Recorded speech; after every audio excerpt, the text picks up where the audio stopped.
Terceiro personagem ao qual eu quero falar hoje para vocês. Quero trazer à luz da palavra alguns versículos bíblicos, o entendimento sobre esse personagem tão importante na Bíblia, onde Deus nos ensina através da vida dele, com os erros, né? Assim como nós aprendemos sobre Noé, os erros que foram cometidos no passado, falamos sobre Noé, falamos sobre Abraão, homens, né, que tinham um comprometimento com Deus, né, mas que também erraram e que deixam esse ensinamento para que nós pudéssemos estar aqui hoje falando sobre eles e usando como exemplo, né, que nós precisamos nos libertar de algumas coisas, algumas maldições que vêm sobre as nossas vidas e que muitas vezes nós nem percebemos, nós não damos conta de como elas chegam e como se livrar dessas maldições.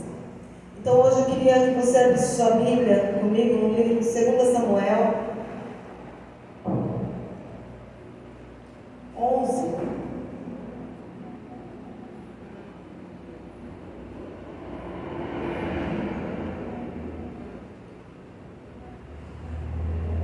Samuel 11, uma passagem muito conhecida, é a história do rei Davi, um rei que a Bíblia nos fala que ele era um homem segundo o coração de Deus. Então a história de Davi ela é muito conhecida, né? 2 Samuel capítulo 11, versículo, nós vamos ler algumas partes, eu vou explicar, mas é do 1 ao 27, é bastante longa essa história, mas eu quero fazer um resumo para que não se alongue tanto.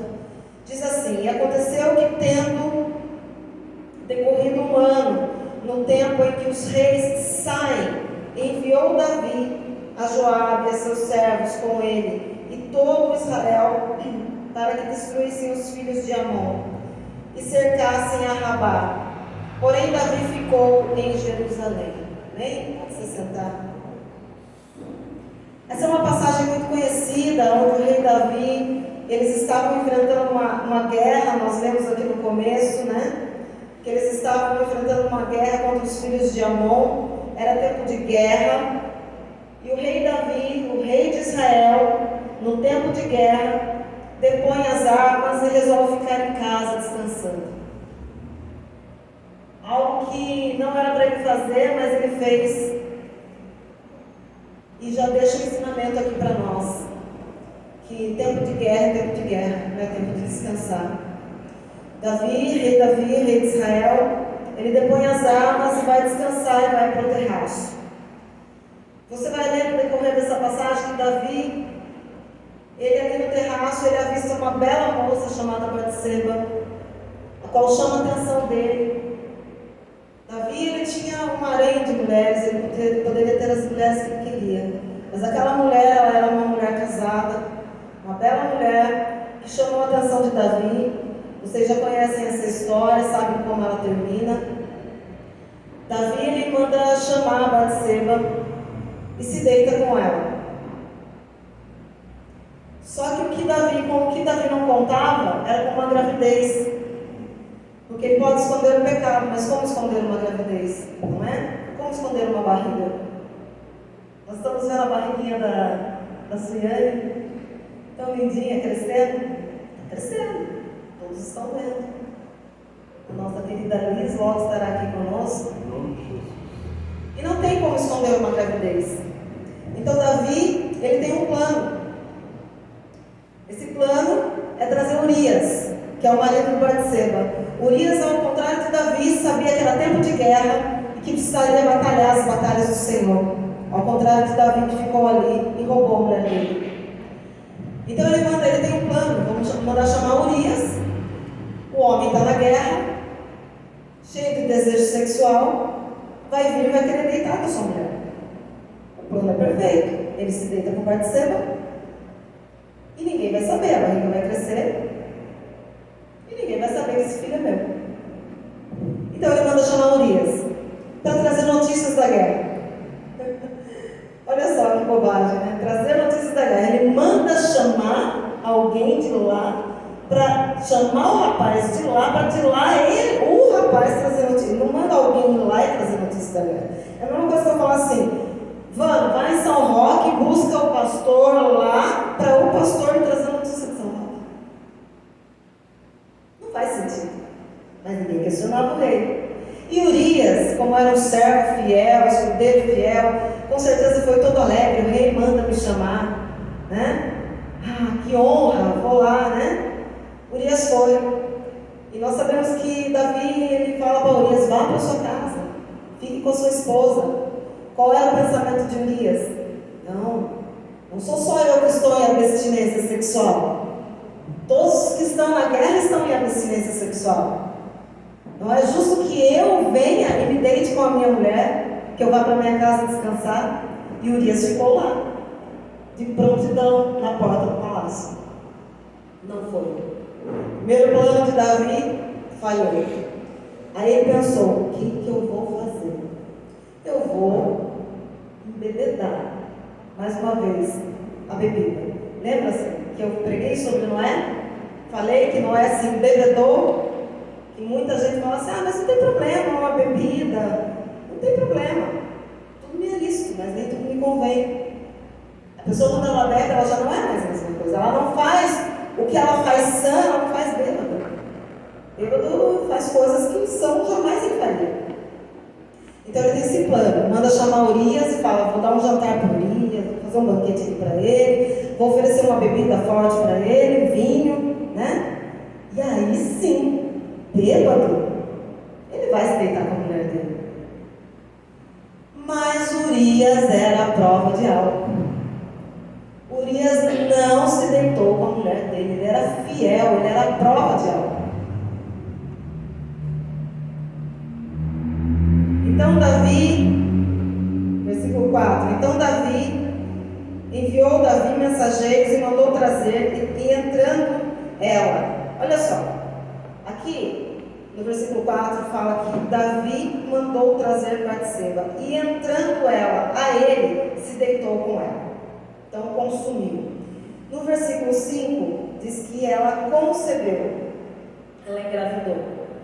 Aí no 6 vem dizendo, né, sobre Urias, ele era um heteu. E aqui fala, né, vem falando dessa guerra, que ele fica à porta do palácio, à porta da casa, no versículo 9. E no versículo 12, é o que eu estou falando para vocês agora. Então disse Davi a Urias: fica cá ainda hoje, amanhã te despedirei. Urias, pois ficou em Jerusalém aquele dia e o seguinte. E Davi o convidou e comeu e bebeu diante dele, e o embebedou. E à tarde saiu a deitar-se na sua cama, como os servos do Senhor, porém não desceu à sua casa. Urias não foi. Urias, mesmo bêbado, tinha mais consciência do que Davi. Não, eu preciso honrar o meu rei, eu preciso honrar. Então o segundo plano de Davi falha. E aí vem o terceiro plano, o pior de todos. O plano de Davi é matar Urias. Já que eu não posso fazer ele se deitar, o tempo está passando, ele não se deita com a mulher dele, todos vão saber. E o que eu vou fazer? Vou mandar matar. Escreve uma carta, entrega nas mãos de Urias, e Urias vai feliz entregar para Joabe essa carta. E o que dizia na carta? Para Joabe colocar ele na frente da batalha. Naquele tempo não existia arma de fogo, as armas eram armas brancas. Então, uma arma branca, para você acertar uma pessoa, você tem que estar muito próxima dela, um duelo. Então, mandou colocar Urias na frente para que ele morresse. E Urias morreu.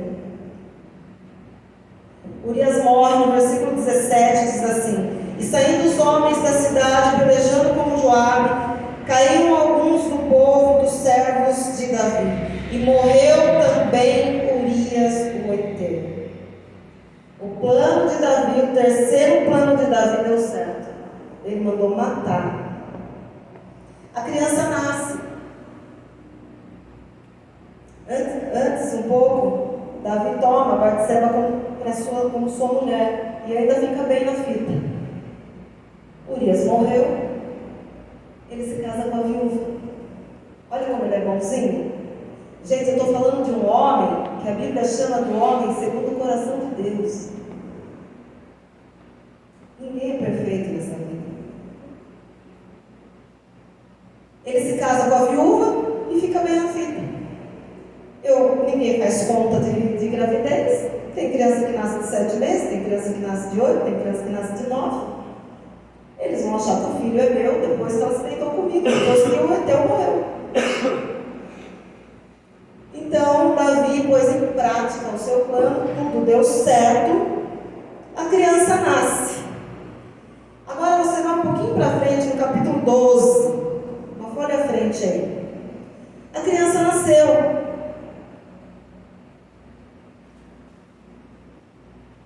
Só que a gente pode esconder tudo dos homens, mas Deus ninguém esconde nada. E Deus levanta homens e mulheres como profeta, homens sérios, não homens e mulheres que revelam CPF, nome e endereço da sua casa, mas homens e mulheres de Deus. Nós vemos aqui na Bíblia, Natan era um homem de Deus, um profeta, e ele vai até o aposento do rei Davi. Olha quanto tempo passou, 9 meses na barriga, a criança nasceu, e Davi estava lá, de boa na lagoa, né? Mandou matar o cara e achou que nada ia acontecer. Mas Deus manda Natan lá no aposento de Davi, no verso 12, capítulo 12, verso 1, o profeta Natan repreende Davi. E o Senhor enviou Natan a Davi, e entrando ele a Davi, disse-lhe: havia numa cidade. Ele conta uma historinha aqui para Davi, porque naquela época, até domingo o pastor falou sobre isso, os reis eram reis e juízes. Então, Davi, ele julgava as causas. Chegavam pessoas com causas, ele julgava. O pastor falou sobre isso comigo, não é, pastor? Eles eram rei e juiz. Então, Natan aqui, ele conta uma historinha para o rei Davi. E Davi não se dá conta. Davi vai ouvindo aquela historinha. Havia um homem rico, um homem pobre. E o homem rico pega a ovelhinha do homem pobre e mata a ovelhinha do homem pobre. O que esse homem merece? Esse homem é digno de morte. Essa foi a resposta do rei. Ele não se deu conta que Natan estava falando dele. Olha aqui a história. O rico tinha muitíssimas ovelhas e vacas, mas o pobre não tinha coisa nenhuma, senão uma pequena cordeira que comprara e criara. E ela tinha crescido com ele, com seus filhos igualmente. E do seu bocado comia, do seu copo bebia, dormia com o seu regaço, e a tinha como filha. E vindo ao homem rico, um viajante, deixou esse de tomar das suas ovelhas e das suas vacas para guisar para o viajante que viera a ele. E tomou a cordeira do homem pobre e preparou para o homem que viera a ele. Então o furor de Davi se acendeu em grande maneira contra aquele homem e disse a Natan: vive o Senhor, que digno de morte é o homem que fez isso. E pela cordeira tornará a dar quadruplicado, 4 vezes mais, 4 gerações. Veja aí o número 4. Porque fez tal coisa e porque não se compadeceu. Então Natan disse a Davi: tu és este homem. Olha só. Então Natan, profeta, chega ali diante do rei, conta essa história da ovelhinha, que o homem rico tomou a ovelhinha do homem pobre, matou a ovelhinha, deu para o viajante comer. E Davi se enfureceu com aquilo e falou que ele era digno de morte e que deveria dar 4 vezes mais para aquele homem. 4 gerações. Visitarei da 3ª à 4ª geração. Não há palavra vã na Bíblia. E pela cordeira tornará a dar quadruplicado. Então disse Davi a Natan: tu és esse homem. Então Davi ali, ele se entristece. Davi, ele era rei, ele era juiz, e ele lançou uma sentença ali sem saber que era para ele mesmo. Queridos, o mundo espiritual é regido por leis. Tudo que nós vemos aqui na terra, as leis, o mundo espiritual é a mesma coisa. Ele é regido por leis. E E Davi transgrediu duas leis. Preste bem atenção nisso. Davi transgrediu duas leis. Versículo 9. Porque, pois, desprezasse. Aqui, o profeta Natan, já não era mais ele falando, mas sim a boca de Deus. Era o próprio Deus falando com Davi. Entendam que o profeta ali foi usado por Deus. O próprio Deus usando a boca do profeta. Deus fala através do profeta Natan, no versículo 9: porque, pois, desprezasse a palavra do Senhor, fazendo mal diante dos teus olhos, a Urias o Eteu feriste a espada e a sua mulher tomaste. Preste atenção nessa palavra, tomaste. Lembra quando eu preguei aqui sobre Abraão? Quando a Bíblia fala que o homem tomou a mulher, é porque ele se deitou com ela. Olha que interessante, porque tomaste por tua mulher, e a ele mataste com a espada dos filhos de Amon. Agora, pois, não se apartará a espada jamais da sua casa, porquanto me desprezaste e tomaste, olha novamente a palavra, tomaste a mulher de Urias, o Eteu, para que te seja por mulher. Assim diz o Senhor: eis que suscitarei da sua mesma casa é família, espada é morte. Suscitarei da mesma casa o mal sobre ti, e tomarei tuas mulheres perante os teus olhos, e a darei ao teu próximo, ao qual se deitará com as tuas mulheres perante o sol, porque tu o fizestes em oculto, mas eu farei este negócio perante todo o Israel e perante o sol. Essa foi a sentença do rei Davi, o tocador de harpa, o homem ungido, separado, rei de Israel, juiz, que poderia ter qualquer mulher que ele quisesse, mas mandou matar, derramou sangue inocente, cometeu adultério, e a sentença dele foi essa. Natan aqui, usado por Deus, o próprio Deus falando através da boca de Natan. Assim diz o Senhor: Davi transgrediu duas leis.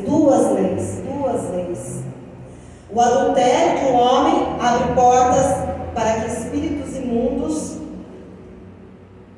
para que a sua esposa adultere também, ou que haja desinteresse no casamento. Primeira transgressão dele na lei, ele adulterou. Está na lei, não adulterarás. Ele transgrediu. Aqui já havia os 10 mandamentos. Ele transgrediu essa lei. E eu quero abrir um parênteses aqui e falar sobre adultério. É muito sério, é muito grave. Adulterou, eu perdoei, está tudo certo. Está tudo certo não, irmãos. Está tudo certo não. O adultério ele abre porta para espíritos malignos agirem na vida de quem adulterou e na vida de quem é o cônjuge. Se você ler lá, o apóstolo Paulo fala sobre isso. Aquele que se deita com a prostituta se torna uma com ela. É pacto, é aliança. Conjunção carnal não é brincadeira. Jovens, prestem atenção. Não é brincadeira. Uma vez que você se deita com uma pessoa, se você não é casado, se não está no leito matrimonial, é maldição para a sua vida. Você está fazendo uma aliança com essa pessoa. Você que é casado, que já adulterou, ou que pensa em adulterar, tome cuidado, peça perdão, reconheça seu erro, porque você está contaminando a sua cônjuge e abrindo portas para que ela faça a mesma coisa, porque é um espírito de prostituição que entra. Só se a mulher for muito crente, ela não vai cometer um adultério também. Se ela for muito crente, sabe o que vai acontecer? Um esfriamento no casamento. Ela já não tem mais interesse pelo marido, ela perdoa o pecado, ela perdoa a traição. Às vezes ela nem toma conhecimento disso e ela nem sabe por quê, mas há um esfriamento, porque é um problema sexual. Entra na na parte sexual, o adultério. Davi transgrediu essa lei, adulterou. O adultério de um homem abre portas espirituais para espíritos imundos, para que sua esposa adultere também, ou que haja um esfriamento no casamento. Entendem como é sério essa questão? É muito sério. Davi recebeu uma sentença por isso. A segunda transgressão de Davi, segunda lei transgredida por ele, foi o derramamento de sangue. Ele mandou matar Urias. Pecado oculto. Aqui fala: o que fizeste em oculto. Eu li bem alto, que era para você entender, versículo 12. Porque tu fizeste em oculto, escondido, nas trevas. Tudo que é oculto, que é escondido, que é nas trevas, tem sujeira, tem podridão, tem mosca. E a gente só pode viver uma vida plena quando nós tiramos da escuridão e trazemos para a luz, tiramos o lixo. Eu sempre falo isso aqui nas pregações que eu faço. Não adianta você se arrepender e não tirar o lixo. O lixo continua ali, você abana as moscas e o cocô do cachorro continua ali. Enquanto você não tirar e jogar fora, o pecado vai estar ali te incomodando. Sujeira, pecado oculto. O pecado oculto, a responsabilidade pessoal de Davi mandou matar. Responsabilidade pessoal oculta gera uma herança espiritual escandalosa. Todo mundo fica sabendo o que aconteceu nas gerações seguintes. Olha aqui para você ver. Assim diz o Senhor: eis que suscitarei da tua mesma casa, da tua família, o mal sobre ti, e tomarei tuas mulheres. Davi tinha muitas mulheres. Se você ler mais para frente, você vai ver que um dos filhos de Davi deitou com todas as concubinas dele diante de todo o povo de Israel, durante a luz do sol, de dia. A Bíblia fala aqui, na luz do sol. Tomarei tuas mulheres perante os teus olhos e darei a teu próximo, família, o qual se deitará com as tuas mulheres perante este sol, porque o que tu fizeste em oculto, mas eu farei este negócio perante todo Israel e perante o sol. É escandaloso. O escândalo vem nas gerações seguintes. Se não há arrependimento, não há confissão de pecado e arrependimento de adultério e sangue derramado, as próximas gerações vão ser escandalizadas. O nome da família será escandalizado. E foi o que aconteceu com Davi. Só tem um porém, versículo 13. No mesmo instante, então Davi disse a Natã: pequei contra o Senhor. Olha que interessante. É simples. Aqui está dizendo assim, ó. E disse Davi a Natã: pequei contra o Senhor. Ponto. Davi não se explicou, Davi não falou nada. Olha, eu fiz isso, fiz aquilo, fiz isso mesmo. Então, pequei contra o Senhor. Ponto final. Talvez você, durante esses dias, nessa pregação que eu fiz, da terça-feira passada, de hoje, pode ter surgido uma dúvida no seu coração e falar assim: mas você está falando tanto pecado, maldição, que tem que pedir perdão, que tem que se arrepender, mas e o sacrifício da cruz não anula tudo? Não. E eu vou te explicar por quê. Porque eu não quero que ninguém saia daqui com dúvidas. Porque tudo que eu falo é pautado aqui nessa palavra. E não há palavra vão aqui na Bíblia. Davi se arrependeu imediatamente. Quando há um arrependimento genuíno e sincero, imediato. Pequei contra o Senhor. Eu posso imaginar Davi gritando: pequei contra o Senhor. Ponto final. Olha a resposta de Natã. E disse Natã a Davi: também o Senhor transpassou o teu pecado, não morrerás. Simples assim. Aleluia. Simples assim. Pequei contra o Senhor, não morrerás. Se arrependeu, pediu perdão, não vai morrer. Pecado pessoal, a gente tem que pedir perdão, não vai morrer. Quando você aceitou Jesus como seu único e suficiente Salvador, você se arrependeu dos seus pecados, não vai morrer, não vai para o inferno, tem vida eterna. Mas, quando você lê um mas na Bíblia, liga a sua antena. Mas entendem? Não vai morrer, não morrerás. O arrependimento, irmãos, ele é eficaz para liberar a graça de Deus. É imediato. Quando nós nos arrependemos diante da cruz do Senhor, nosso Salvador, é imediato o nosso perdão. O arrependimento é eficaz para liberar a graça sobre a nossa vida. Não morrerás.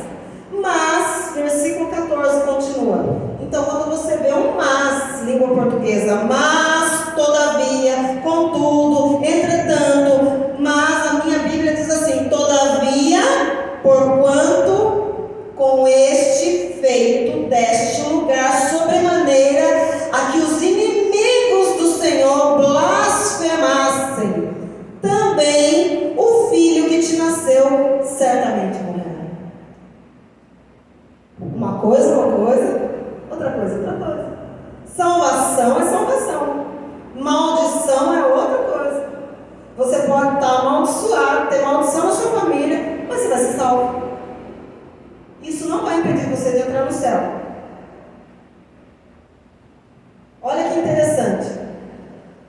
Contudo, entretanto, todavia, porquanto com este feito deste lugar sobremaneira a que os inimigos do Senhor... Quem são os inimigos do Senhor, se ninguém viu o que ele fez em oculto?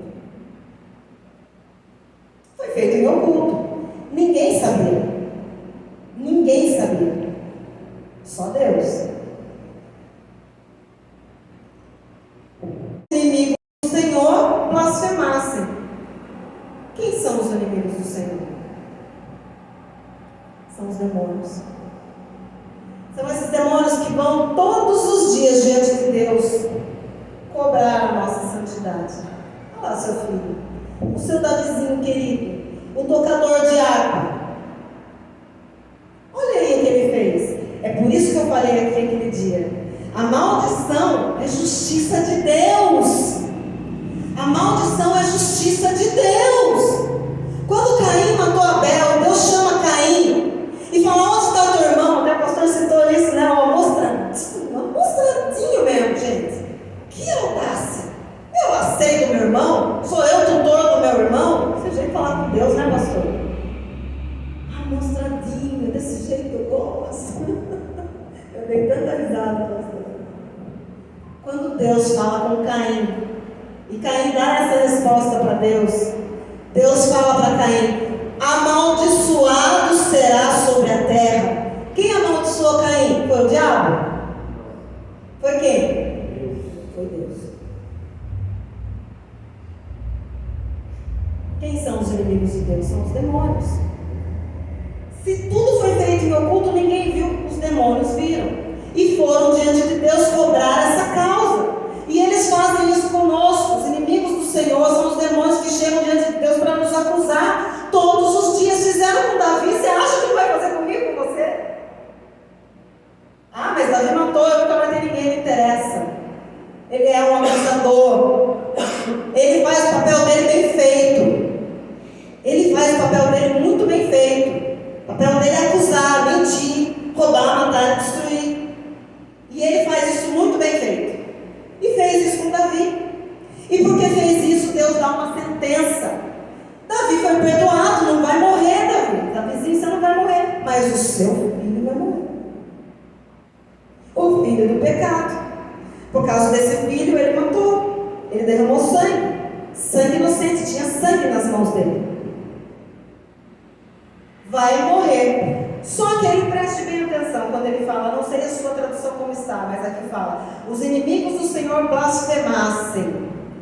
Também,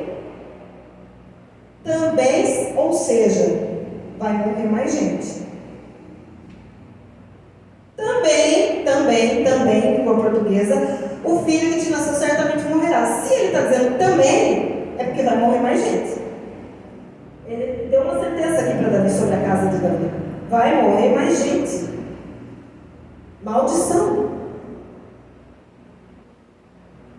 Então os inimigos de Deus, os demônios, dizem, né? Chegam diante de Deus para cobrar.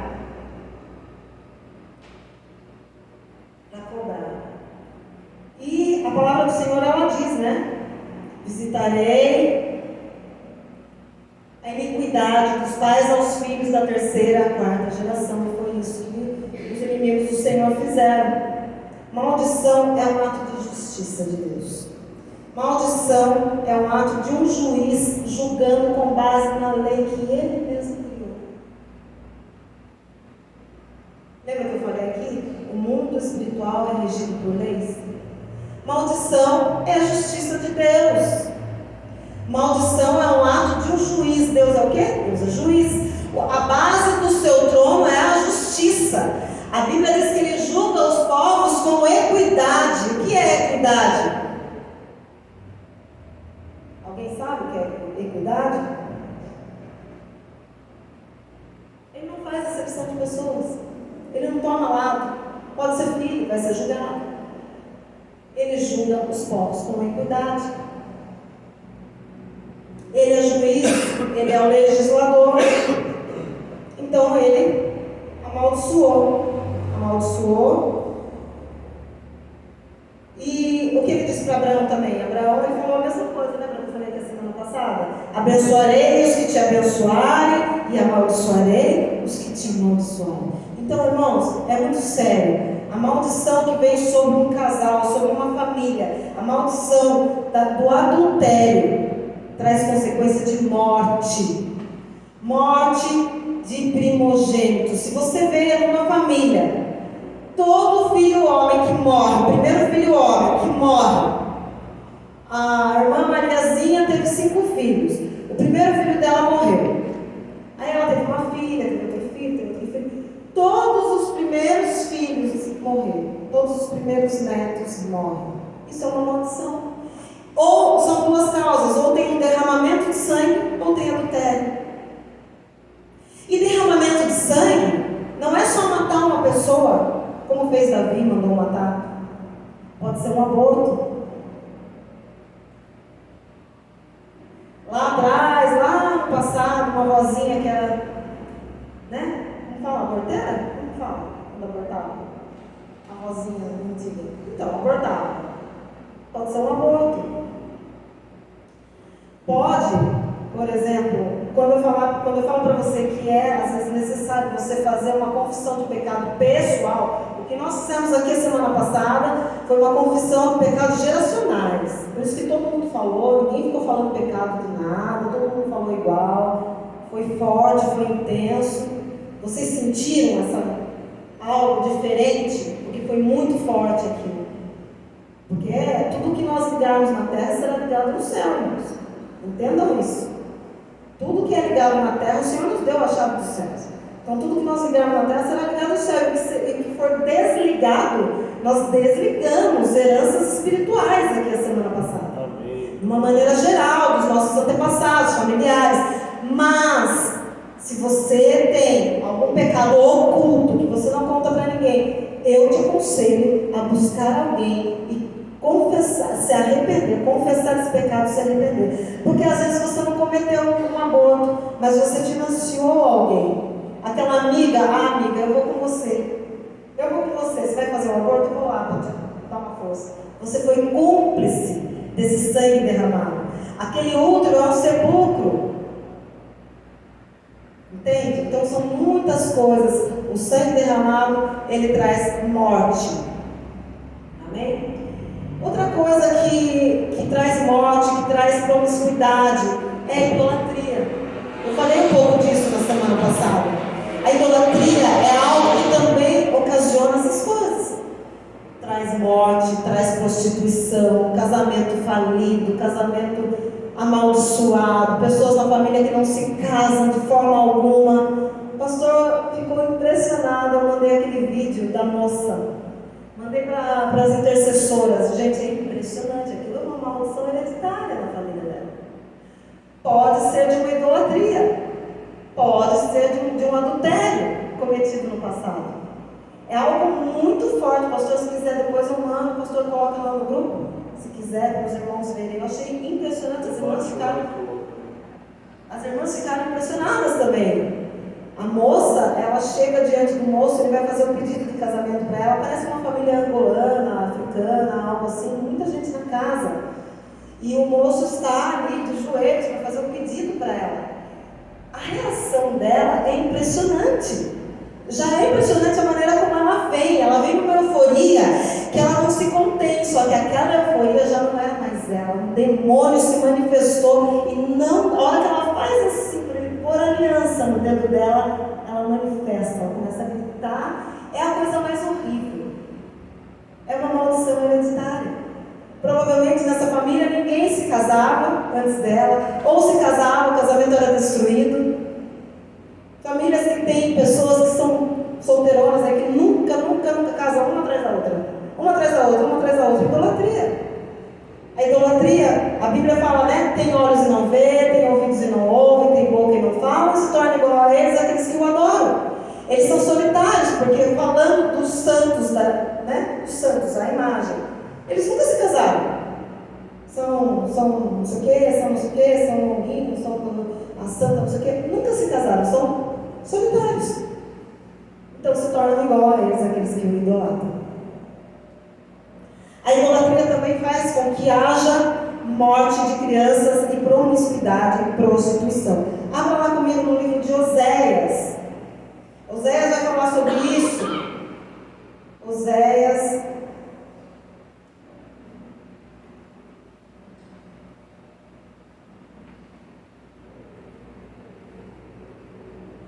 Depois de Daniel, um livro pequeno. Oséias, capítulo 4 e 12. Do 4 ao 12.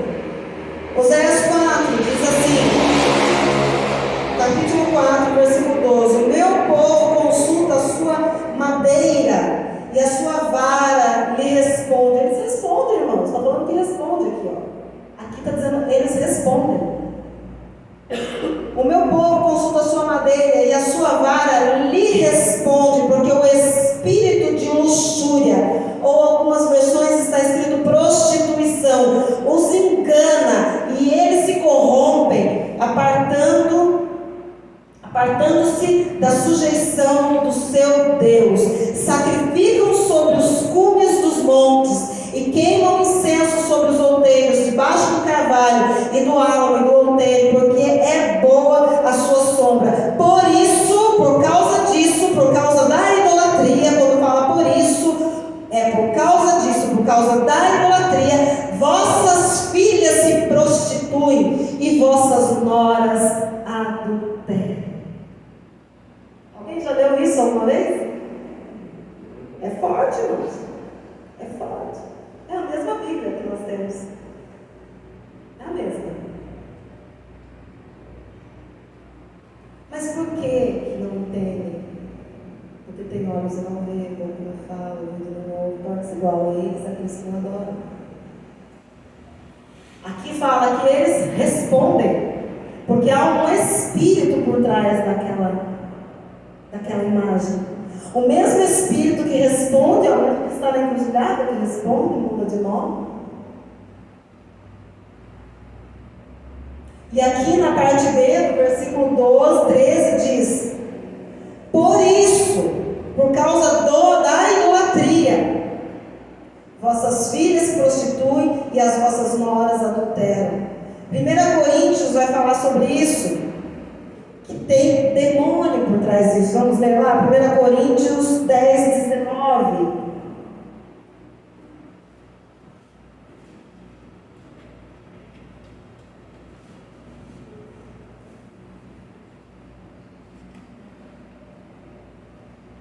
Coríntios 10, 19. Mas que digo? Que é o ídolo? É alguma coisa? Ou que sacrificado ao ídolo é alguma coisa? Antes digo que as coisas que os gentios sacrificam, as sacrificam a demônios e não a Deus. E não quero que sejais participantes com os demônios. Olha que forte.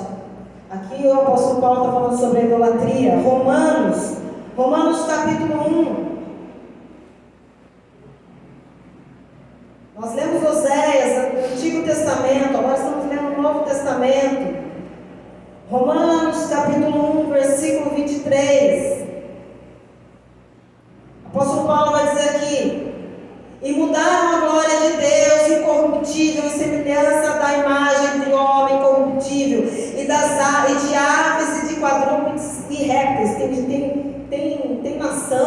lugares que adoram animais. Adoram a vaca, adoram o elefante, adoram o macaco, adoram animais. Mudaram a imagem de Deus incorruptível, a imagem do homem corruptível em aves e quadrúpedes e répteis. Pelo que também Deus nos entregou as concupiscências de seus corações, a imundícia, para desonrarem. Então aqui, no caso da idolatria, Deus nos entregou a imundícia para desonrarem os seus corpos entre si. Lembra que eu falei que a idolatria também faz com que haja morte de criança, promiscuidade e prostituição. O que a Bíblia está nos dizendo aqui? Pelo que também Deus nos entregou as concupiscências dos seus corações, as imundícias para desonrarem os seus corpos entre si, pois mudaram a verdade de Deus em mentira, e honraram e serviram mais a criatura do que ao Criador, que é bendito eternamente. Amém. Pelo que Deus nos abandonou as paixões infames, porque até as suas mulheres mudaram o uso natural, no contrário à natureza, mulher com mulher. E semelhantemente também os varões, deixando o uso natural da mulher, se inflamaram em sua sensualidade, uns para com os outros, homem com homem, varão com varão, cometendo torpezas e pecado em si mesmo, recompensa em si mesmo a recompensa que convinha a seu erro. E como eles se não importaram e têm conhecimento de Deus, assim Deus os entregou a um sentimento perverso para fazerem coisas que não convêm, estando cheios de toda iniquidade. Nós vamos falar um pouco sobre iniquidade, prostituição, malícia, avareza, maldade, e aí vem falando uma série de coisas. Então a perversão sexual, por causa da idolatria, ela traz prostituição, promiscuidade. Nós vemos aqui homem com homem, mulher com mulher, e tem conhecimento de Deus. A Bíblia fala, volte em Oséias, capítulo 9, Oséias capítulo 9, versículo 10. Achei a Israel como uvas no deserto, vi a vossos pais como a fruta temporã da figueira, no seu princípio. Mas eles foram para Baal-Peor e se consagraram a essas coisas vergonhosas e se tornaram abomináveis como aquilo que amaram. O que eles amaram? A idolatria. Quanto a Efraim, a sua glória como ave voará, não haverá nascimento. Prestem atenção, olha o que a idolatria traz, a consequência da idolatria. Não é só o adultério, não é só o sangue derramado. A idolatria também traz consequências, traz esterilidade. Não haverá concepção. Olha aqui. Quanto a Efraim, a sua glória, como ave voará, não haverá nascimento, não haverá filho, nem concepção. Vai ter esterilidade. Consequência da idolatria. A idolatria, ela traz esterilidade e traz morte. Eu vou continuar lendo aqui. Ainda que venham a criar seus filhos, eu os privarei deles, para que não fiquem nenhum homem. Olha, gente, que tremendo isso. Que revelação dessa palavra. Ainda que nasçam os filhos, vão morrer. Vai morrer filho, homem. Vai morrer os primogênitos, por causa da idolatria. Então investiga lá na sua família. Comece a investigar. Alguém que teve o primeiro filho homem, outro também. Irmãos, tem idolatria, tem ser amado, tem adultério, alguma coisa tem. Tem uma maldição. Não haverá homem. Olha aqui. Ainda que venham criar os seus filhos. Pode nascer, mas vai morrer. Pode nascer, mas vai morrer. Ainda que venham criar os seus filhos, eu os privarei deles, para que não fique nenhum homem, porque também ai deles quando deles me apartar. O pecado vai atrapalhar a sua vida. O pecado não vai atrapalhar a sua vida eterna, mas a maldição vai tirar a sua vida abundante. Que mãe ou que vó que vai ter uma vida abundante, ela pode ser aquela pessoa que nasceu num berço evangélico, mas ela teve um filho que morreu, ela teve um neto que morreu, que vida abundante que essa mulher vai ter? Ela não vai para o inferno. Ela já pediu perdão, ela não tem culpa do pecado dos antepassados. Ela não tem culpa, talvez ela nem saiba.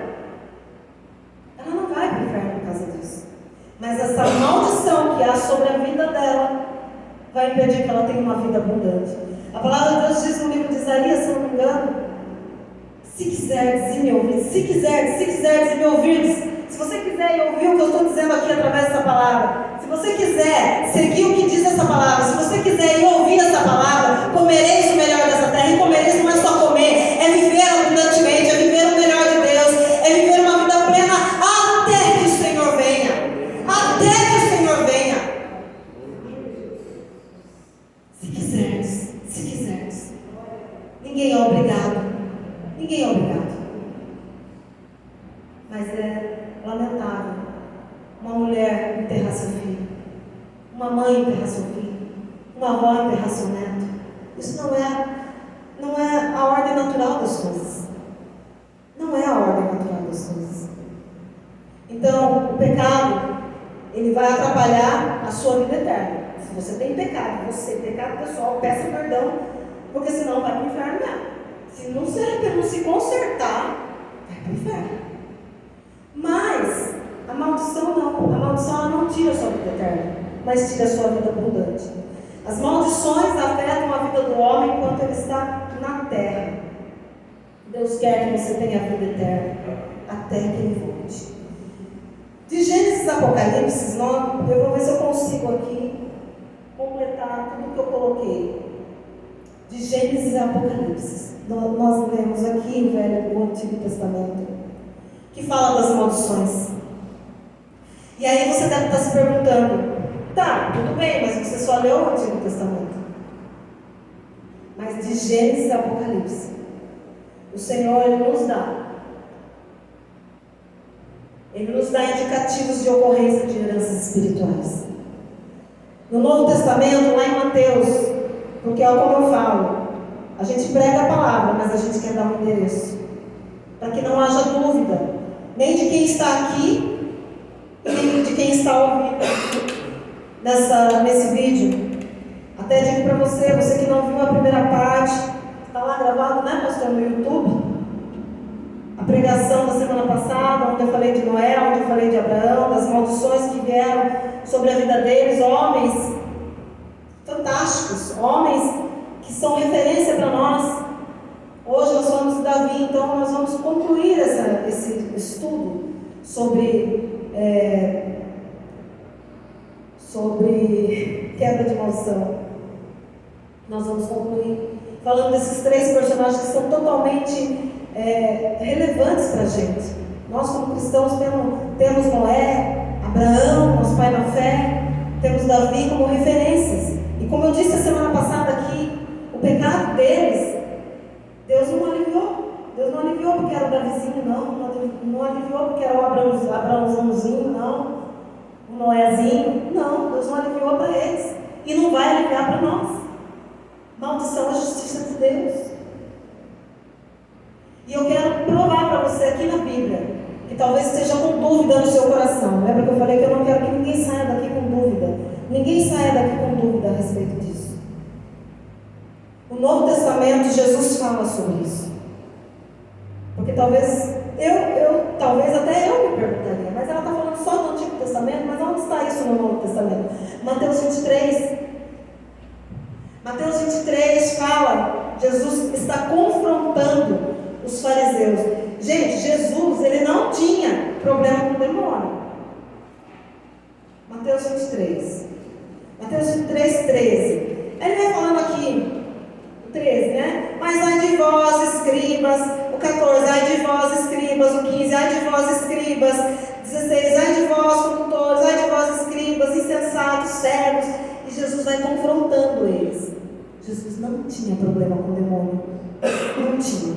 Jesus tinha problema com religiosidade. Demônio chegava diante do Senhor e se prostrava. O endemoniado gadareno tinha legião. E quando ouviu a voz de Jesus, entrou em desespero.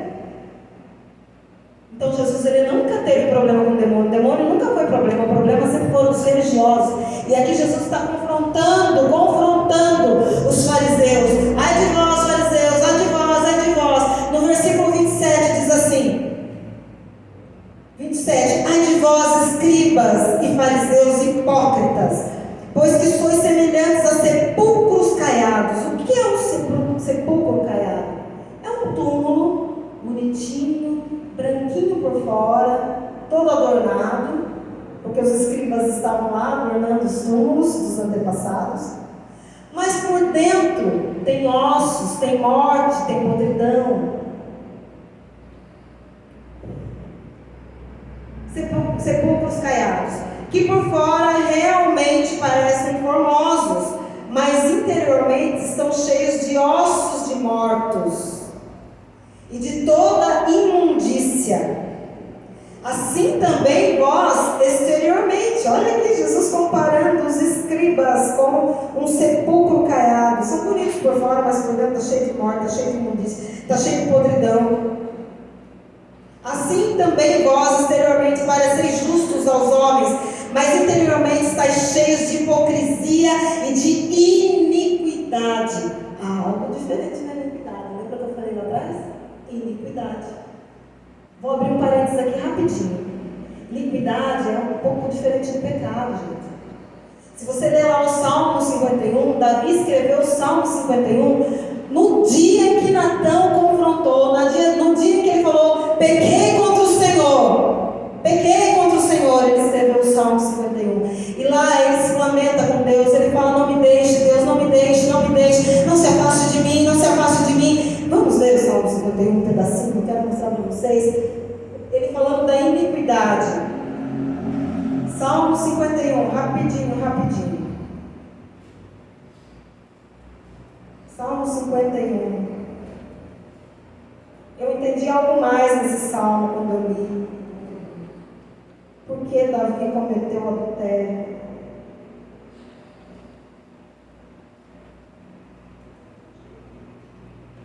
Talvez você nunca tenha ouvido falar disso. Salmo 51.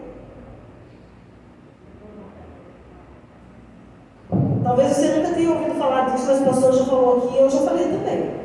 A gente lê a Bíblia, às vezes a gente lê assim, mas quando tem algumas palavras ali, é ali que você tem que pedir a Deus para revelar a palavra para você, a palavra linda. Sempre tem algo que o Espírito Santo vai te revelar ali. E Davi, no Salmo 51, ele vai falando, né? Tem misericórdia de mim, Deus, segundo a tua benignidade. A palavra difícil de falar. Purifica-me do meu pecado. Davi, ele reconhece o pecado. Porque eu conheço as minhas transgressões, o meu pecado está sempre diante de mim. Contra ti, somente contra ti pequei, fiz o que aos teus olhos parecia mal, para que seja justificado quando falares, e puro quando julgares. Eis que em iniquidade fui formado, e em pecado me concebeu a minha mãe. Você já parou para entender isso aí? Por que Davi falou isso aí? Iniquidade não é a mesma coisa que pecado. Iniquidade, deixa eu ver se eu anotei aqui. Eu anotei em algum lugar. Isso não foi aqui, foi na Bíblia. Iniquidade, comportamento contrário à moral. Comportamento contrário à moral, ação perversa. Em iniquidade fui formado. Imoral. E em pecado concebeu a minha mãe. Gente, quando uma criança concebida é pecado? Só se for fora do casamento. Concorda comigo? Uma criança é bênção, sempre vai ser bênção. Porém, se é fora do casamento, é pecado. E ele fala: em pecado me concebeu minha mãe. E aí, se você for analisar, em pecado me concebeu minha mãe. Se você for analisar, por que Davi era tão desprezado pelos irmãos? Por que Davi ficava separado dos irmãos? Porque Davi era diferente dos irmãos. Eles eram todos fortes, homens de guerra. E Davi, a Bíblia fala que ele era pequeno. Ele era ruivo.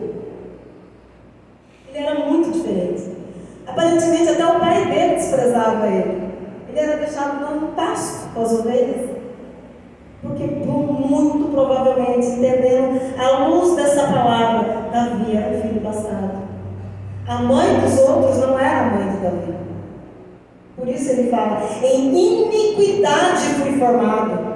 Iniquidade é um pecado fora, além do pecado.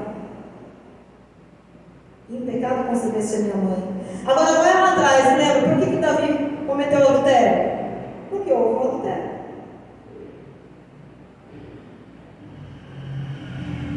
Iniquidade, ela é diferente do pecado. Então, no Salmo 51, Davi fala sobre esse pecado. Isaías, no capítulo 6, versículo 7, abra lá rapidinho. Nós já vamos terminar. Isaías, capítulo 6, versículo 7. Eu abri esse parênteses para explicar para você sobre iniquidade. E com ela tocou a minha boca e disse, eis que isso tocou os teus lábios, e a tua iniquidade foi tirada, em algumas versões, arrancada, e purificado o teu pecado. Aí ele não coloca no mesmo saco, na mesma panela, o pecado e a iniquidade. A iniquidade foi tirada, a iniquidade foi arrancada dos lábios de Isaías, porque ele fala, eu sou um homem de puros lábios. Eis que o anjo pega uma tenaz, como se fosse uma tesoura, pega uma brasa e coloca na boca de Isaías, e a iniquidade foi arrancada. Iniquidade é um pecado que gera uma raiz, que tem uma raiz, ele não é um pecado comum. E o meu pecado perdoado, coloca o pecado separado da iniquidade. Voltando para Mateus, volte para Mateus, vamos continuar aqui, vou explicar para você, Jesus falando sobre heranças espirituais aqui no Novo Testamento, nós estamos encerrando.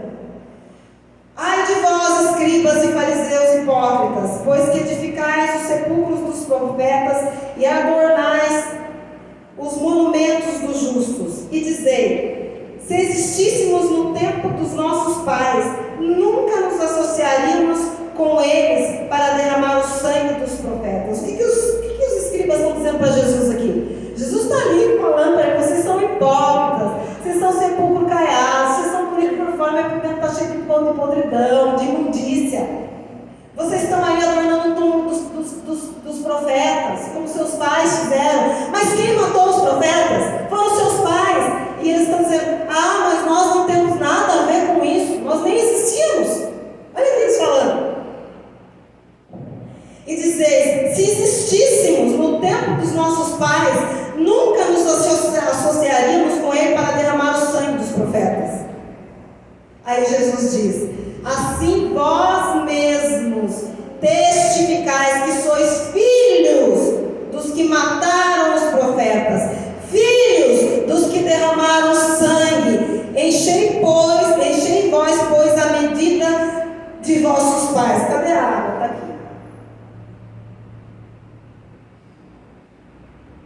Enchei vós, pois, a medida de vossos pais.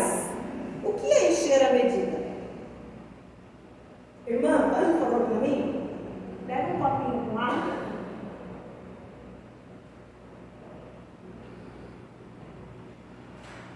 Assim vós mesmos testificais. Eles não estão falando, nós somos filhos dos que mataram os profetas. Nós somos os filhos deles. Mas nós não temos nada a ver com o que eles fizeram. E Jesus fala, o sangue derramado dos profetas está na mão de vocês. Porque o pai de vocês matou os profetas, mataram os profetas. Enchei vós, pois, a medida. O que é encher a medida? Eu tenho água aqui. Esse copo tem água. Se eu encher esse copo com um suco de uva, vai continuar sendo água? Não. É uma medida diferente. Fica aí, irmãzinha. Por favorzinho. Enchei vós, pois, a medida de vossos pais. O que Jesus está dizendo com isso? vocês são iguaizinhos a ele. Pode encher. Os pais estavam lá, eles chegaram, continuam sendo a mesma coisa. Continua tendo água. Encher a medida é isso, é encher com a mesma coisa. Encher com o mesmo conteúdo. Se é suco de uva, vou encher com mais suco de uva, vai continuar sendo suco de uva. Se eu tinha água, enchi com água, enchi a medida, enchi com água, continua sendo água. Assim sois vós. Vós mesmos testificai, enchei, pois, a medida dos vossos pais.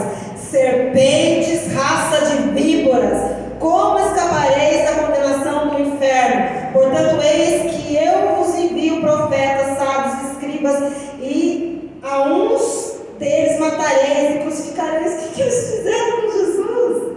Eles mataram Jesus.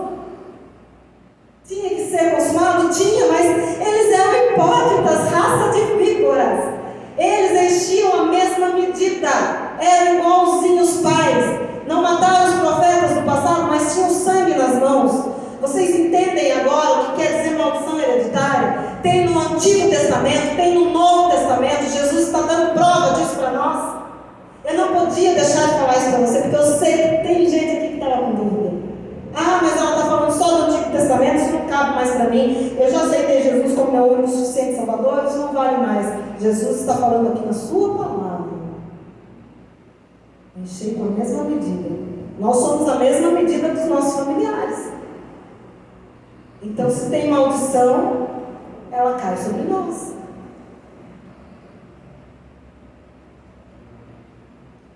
O que Jesus disse para eles no versículo 22? Vocês vão fazer a mesma coisa que os seus antepassados fizeram. Amém? Vocês estão entendendo? Então, o que eu queria dizer para vocês, encerrando. Todos nós temos um legado de idolatria. Todos nós vivemos num país, o Brasil é um país idólatra desde a fundação desse país. Já foi feita uma missa aqui. E tem uma história muito interessante que não dá tempo de eu contar. A Nete sabe dessa história. Do povo que saiu dessa terra amaldiçoado, porque não foi recebido aqui, porque não quis idolatrar os ídolos que aqui no Brasil estavam sendo idolatrados, foram para os Estados Unidos. Hoje os Estados Unidos é um país próspero, porque receberam esse povo de Deus. E essa bênção é para estar no nosso país. Um outro dia eu falo sobre isso. Amém? Então, como que você vai reconhecer? Olhe os sintomas. Olhe sempre os sintomas. Sintoma de uma gripe, o que é?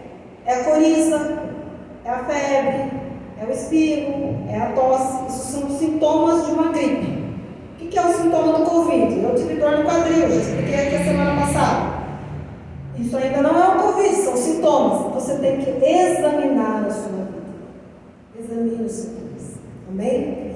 Essa é a palavra que eu tinha para vocês nessa noite.